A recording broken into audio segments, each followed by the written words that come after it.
Сәлем достар, сіздермен бірге тәріп, және бүгінгі тема, бүгінгі видеоның тақырыбы бұл қайыршылар қанша ақша табады. Біз көріп жүрміз, жолда қайыршылар отырады, қайыршы инвалидтер де отырады, кейбіреуі өте қарт адамдар отырады, әжелер, аталар, кішкентай ғана балдар да отыруы да мүмкін, немесе әйелі мен баласы да сәбиі отыруы мүмкін ақша сұрап. Және сіздер ақша тастаған шығарсыздар, мүмкін тастамаған да шығарсыздар. Мен өзім мақтанбай қойын, мен өте аз тастадым, если честно. Мен өзім ондай көп ақша тастаған жоқпын. Себебі білесіз ба, олардың қайыршылардың бәрін бір адам басқарып отыруы мүмкін, әдейі жұмысқа алған болуы мүмкін. Мысалы, бүкіл қайыршылар бір адамдар жинап алады да, сосын әр жерге қойады бір адам. Сосын олар күнде ақшаналар жинайды, жаңағы бастығына апарып береді. Ал бастығы жартысын өзіне алады да, жартысын мысалы 3-4 адамға бөліп береді. Және кәдімгі қайыршылар, мысалы просто жолда отырған қайыршылар, олар айына 35.000 теңге табуы мүмкін. 35.000 теңге.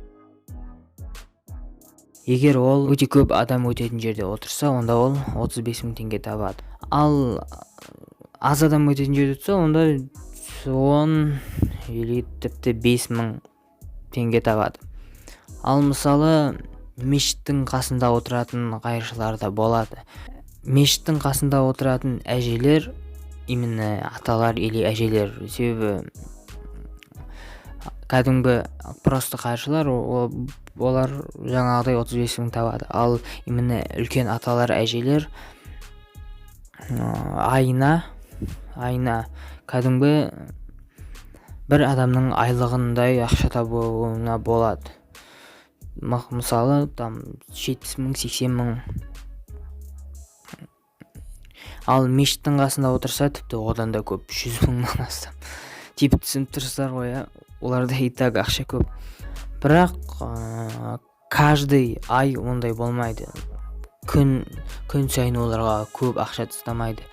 Мысалы, бір айда олар 60.000 тапса, келесі айда вообще 30.000 или тіпті 10.000 тауып қалуы мүмкін. Просто беретін адамға байланысты, егер ол вообще берсе. Удача керек қой, удача керек.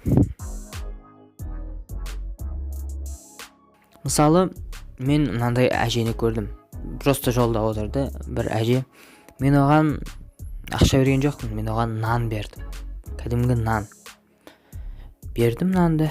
Ал ол нанды алған жоқ. Нанды вообще алған жоқ.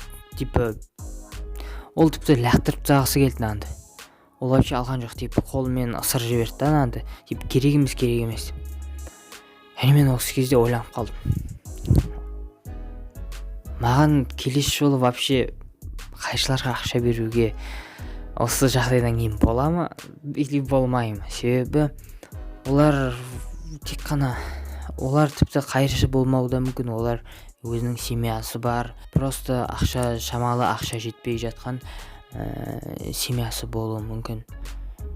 Және мен осылай ойланып қалдым. Және кейбіреулер болады, бір балаларымен жүретін, кәдімгі өзінің сәбилерімен жүретін әйелдер болады. Және ол әйелдер бөпелеріне арақ ішкізіп қояды. Неге? Себебі тыныш жатсын деп. Себебі жылау мүмкін, халықтың мазасын алу мүмкін, ақша берейін деп жатса, сондықтан арақ ішкізіп қояды. Және кішкентай бөпесімен отырады, ақша сұрап. Және олар вообще көп ақша табады, бірақ мықты көп ақша. Және осындай балалар, осындай сәбилер, кішкентай 1 жастағы, 2 жастағы, тіпті айлық сәбилер де болуы мүмкін. Сәбилер 3 ай или 4 ай өмір сүреді. Олар типа сразу өліп қалады одан кейін. 3-4 ай жүреді, себебі арақ ішуге болмайды кішкентай балаға. И вообще саған да болмайды, если что. Бүгін осындай видео болды. Және бұл видео алданып қалма рубрикасына кіреді. Және яғни алданып қалма рубрикасының тағы бір сериясы, және алдағы уақытта осы рубрикадан көп видео күтіңіздер. Сіздермен болған Тайреп. Лайв каналыма жазылуды ұмытпаңыздар.